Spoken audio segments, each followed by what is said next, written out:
కనీసం వాడికి ఒక స్థిరమైన ఎంప్లాయ్మెంట్ ఉండే పద్ధతిలో ఈ దేశంలో ఎంప్లాయ్మెంట్ కలిగించే పరిస్థితి ప్రభుత్వానికి లేదు. మన బడ్జెట్లో కొన్ని స్కీములు ప్రకటించాడు. ఏం స్కీములు?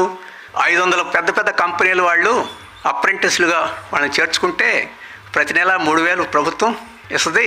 ఆ తర్వాత అప్రెంటిస్ తర్వాత వాళ్ళు అబ్జర్వ్ చేసుకుంటూ ఉన్నారు.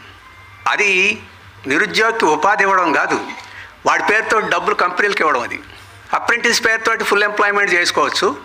లేదు, ఇప్పుడు వాడికి ఎంప్లాయ్మెంట్ లేదనుకోండి, ఉన్న వాళ్ళని ఉద్యోగాలు తీసేసి ఈ అప్రెంటిస్ని పెట్టేసుకోవచ్చు. కొత్తగా ఎంప్లాయ్మెంట్ సృష్టించాల్సిన అవసరం లేదు.